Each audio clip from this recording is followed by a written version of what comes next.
Hello everyone, welcome back to my YouTube channel. I am Tanu Singh Baghel and in this video we will learn chapter 1st of class 10th of civics and that is power sharing. In Hindi we will say power sharing is सत्ता का विभाजन. सत्ता का विभाजन क्या होता है? अगर हम इंडिया का एग्जाम्पल लें, इंडिया में सत्ता किस प्रकार से विभाजित हुई है तो इसके कुछ ऑर्गन्स होते हैं गवर्नमेंट्स के. अगर हम एग्जाम्पल लें तो जुडिशरी, एग्जीक्यूटिव और लेजिस्लेटिव हो गई और सोशल ग्रुप्स में भी हुआ है बहुत सारे. वो मैं फॉर्म्स ऑफ पावर शेयरिंग में आपको बताऊंगी. लेकिन इस चैप्टर में हम देखेंगे बेल्जियम और श्रीलंका, दो एक ऐसे कंट्री है जिनमें कुछ प्रॉब्लम्स आई और वहाँ पे क्या हुई, वहाँ पे पावर शेयरिंग हुई और बहुत ही अच्छी तरीके से बिना किसी भी कन्फ्लिक्ट के वहाँ पे क्या हो गया, पावर शेयर हो गई और सब कुछ सॉल्व हो गए, सारी प्रॉब्लम्स सॉल्व हो गई. और इस चैप्टर में मैं आपको दूंगी साथ ही हैंड रिटन नोट्स. ठीक है, तो चलिए स्टार्ट करते हैं. बेल्जियम को देखते हैं. बेल्जियम एक छोटा सा कंट्री है यूरोप में. Belgium is a small country in Europe. इसकी एरिया कितनी है? हरियाणा से आधी, हरियाणा से छोटी एरिया है. इसकी पॉपुलेशन हरियाणा से आधी है. हरियाणा की पॉपुलेशन 2 करोड़ है, यहाँ की पॉपुलेशन 1 करोड़ है. ठीक है, ये अपने बॉर्डर शेयर करता है फ्रांस से, नीदरलैंड से, जर्मनी से और लग्जमबर्ग से. इतना समझ में आ गया. वहीं पे अगर हम श्रीलंका को देखते हैं, श्रीलंका भी एक छोटा सा कंट्री है, आइलैंड नेशन है. Just a few kilometres off southern coast of Tamil Nadu. इसकी पॉपुलेशन हरियाणा के बराबर ही है, 2 करोड़ पॉपुलेशन है. ये अपने बॉर्डर्स कहाँ से शेयर करता है? ये अपने बॉर्डर शेयर करता है मालदीव से और इंडिया से बॉर्डर्स अपने शेयर करता है, मैरीटाइमली शेयर करता है. यहाँ पे लिखा नहीं क्योंकि बुक में नहीं लिखा था, लेकिन इसका भी तो आंसर है. ये अपने बॉर्डर शेयर करता है मालदीव से और इंडिया से.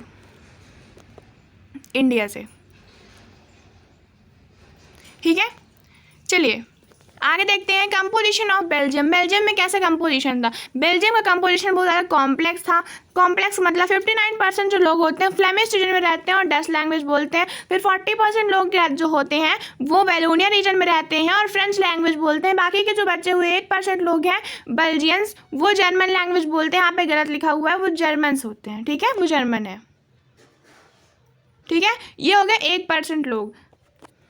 आगे देखते हैं आगे क्या हुआ. यहाँ पे एक प्रॉब्लम हो गई क्योंकि जो पूरे कंट्री की बात अगर हम करें, पूरे कंट्री में 59% लोग फ्लेमिश रीजन में रहते थे और डच लैंग्वेज बोलते थे, यानी 59% लोग डच लैंग्वेज बोलते थे और 40% लोग फ्रेंच लैंग्वेज बोलते थे. ठीक है, लेकिन ब्रुसेल्स में क्या हुआ, यहाँ की कैपिटल सिटी क्या थी? ब्रुसेल्स थी. अगर आपको एग्जाम में आएगा कि बेल्जियम की कैपिटल सिटी क्या है तो आप लिखोगे ब्रुसेल्स.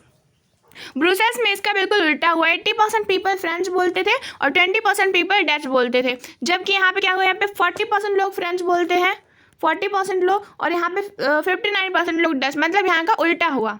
ठीक है, तो यहाँ पे लिखा है Brussels presented A special problem and that was Dutch speaking people constitution a majority in country but a minority in the capital. मतलब जो डच स्पीकिंग पीपल थे वो कंट्री में मेजॉरिटी में थे, यानी ज़्यादा थे कंट्री में, उनकी पॉपुलेशन ज़्यादा थी, लेकिन कैपिटल में क्या होता है, उनकी पॉपुलेशन कम होती, माइनॉरिटी में होती है.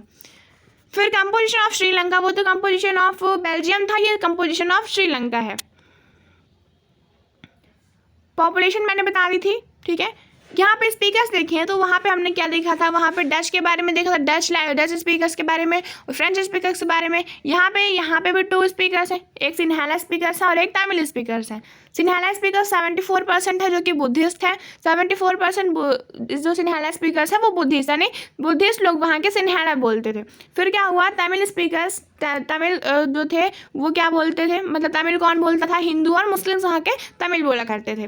फिर तमिल और सिन्हाला दोनों कौन बोलता था? वो तो तमिल का हो गया, वो सिन्हाला का हो गया, लेकिन तमिल और सिन्हाला दोनों कौन बोलता था? क्रिश्चियंस.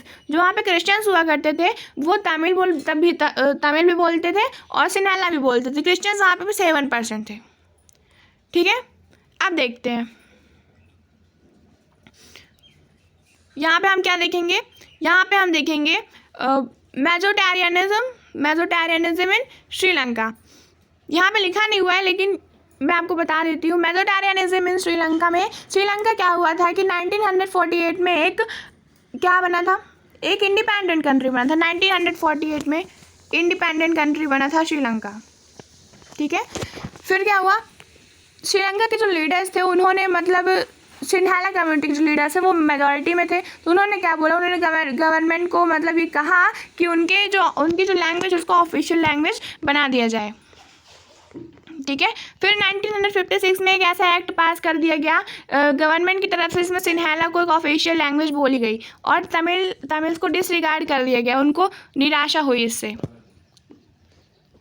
फिर the government forward preferential policies that favoured Sinhala applicants for university positions. फिर क्या होता है, फिर जो सिन्हाला स्पीकर्स होते हैं वो तमिल को डिसरिगार्ड करने लगते हैं, उनको गवर्नमेंट जॉब्स में नहीं दी जाती है और यूनिवर्सिटी पोजीशंस में नहीं दी जाती है और हर चीज़ में उनको डिस्क्रिमिनेट किया जाता है। तो ये क्या होती है, तमिल को बुरी लगती है, तमिल स्पीकर्स होते हैं उनको ये बात बुरी लगती है, उनको पॉलिटिकल राइट्स तक नहीं दिए जाते थे। फिर क्या किया श्रीलंकन तमिल्स ने क्या किया, वहाँ पे ऐसे पार्टीज और स्ट्रगल्स लॉन्च किए ताकि उनकी भी लैंग्वेज को ऑफिशियल लैंग्वेज बनाया जाए। The distrust between the two communities turned into widespread conflict. It soon turned into a civil war. फिर क्या हुआ, दोनों के बीच में डिस्ट्रस्ट हुआ, डिस्ट्रस्ट की वजह से एक बहुत बड़ा कन्फ्लिक्ट हुआ और वो कन्फ्लिक्ट चेंज हो गया सिविल वॉर में। इसको गृह युद्ध भी बोला जाता है। फिर सिविल वॉर में क्या होता है कि थाउजेंड्स ऑफ पीपल, मतलब हज़ारों लोग वहाँ पे मारे जाते हैं, कम्युनिटीज़ हैव बिन किल्ड, ठीक है। और कुछ फैमिलीज़ को वहाँ पे बोला जाता है, उनको दबाव दिया जाता है कि वो कंट्री को छोड़ के चले जाएं और बहुत सारे लोगों की तो मतलब जीविका भी छीन ली जाती है। फिर सिविल वॉर कब ख़त्म होता है, 2009 में सिविल वॉर ख़त्म होता है। एकोमोडेशन इन बेल्जियम पढ़ते हैं। एकोमोडेशन इन बेल्जियम क्या है, कॉन्स्टिट्यूशन ने ये कहा, बेल्जियम के कॉन्स्टिट्यूशन ने ये कहा कि number of Dutch and French speaking ministers, यानी डच स्पीकिंग मिनिस्टर्स और फ्रेंच स्पीकिंग मिनिस्टर जो होंगे वो सेंट्रल गवर्नमेंट में इक्वल नंबर ऑफ होंगे, ठीक है। ना डच स्पीकिंग के मिनिस्टर्स ज़्यादा होंगे ना फ्रेंच स्पीकिंग मिनिस्टर के ज़्यादा होंगे, दोनों के इक्वल मिनिस्टर्स होंगे। फिर many powers of the central government has been given to the state government of the 2 regions of the country, ठीक है। बहुत सारी जो पावर्स थी सेंट्रल गवर्नमेंट की उसको स्टेट गवर्नमेंट को दे दिया गया। Brussels had a separate government, देखो पूरी कंट्री में अलग गवर्नमेंट चल रही थी और वहाँ की कैपिटल सिटी में अलग गवर्नमेंट चल रही थी।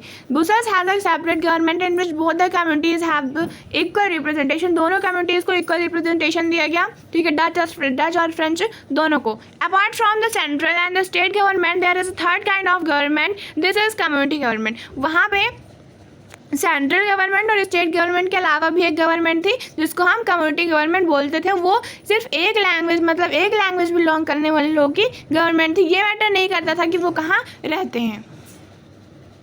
फिर आते हैं पावर शेयरिंग में। पावर शेयरिंग क्यों ज़रूरी होती है कि एग्जाम में क्वेश्चन आएगा, why power sharing is desirable, आपको आंसर लिखना है। इसके 2 रीजंस हैं। तो पहला रीज़न है power sharing is desirable because it helps to reduce the possibility of social conflicts. बात समझ में आ रही है, ये सोशल कॉन्फ्लिक्ट्स की पॉसिबिलिटी को रिड्यूस करता है। इससे सोशल कॉन्फ्लिक्ट्स नहीं होते। सोशल कॉन्फ्लिक्ट्स क्या करता है, वॉयलेंस क्रिएट करता है, पॉलिटिकल इंस्टेबिलिटी क्रिएट करता है, हाँ। तो इसकी वजह से हमें पावर शेयरिंग की ज़रूरत होती है। दूसरा पावर शेयरिंग का ये रीज़न है, power sharing is the very spirit of democracy. The democratic rule involve sharing power with those affected by its exercise and who have to live its effect. फिर यहाँ पे एक नया टर्म आता है, legitimate government. What is legitimate government? A legitimate government is one where citizens through participation acquire a stake in the system, ठीक है।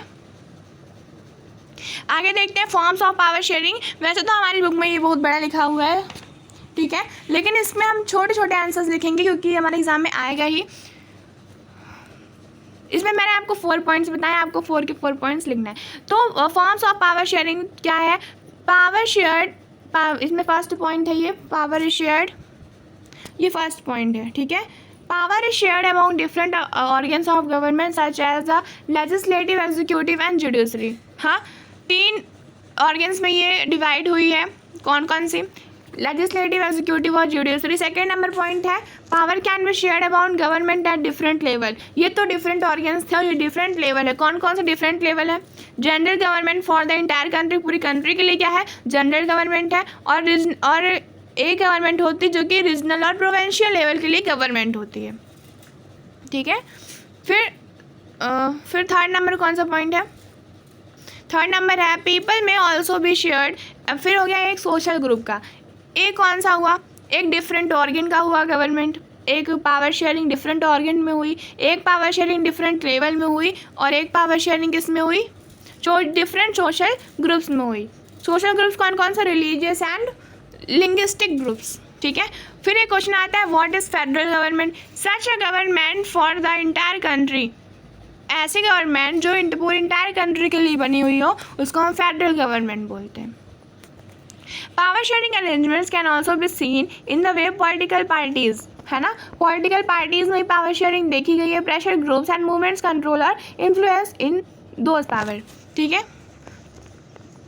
तो इस वीडियो में हमने देखा चैप्टर फर्स्ट पावर शेयरिंग, और ये इस चैप्टर में मैंने आपको हैंड रिटन नोट्स भी दिए हैं। मैंने बहुत मेहनत की है इसमें। अगर आपको ये वीडियो पसंद आई हो तो आप इसको, मेरे चैनल को सब्सक्राइब कीजिए और इस वीडियो को अपने फ्रेंड्स तक भी शेयर कीजिए।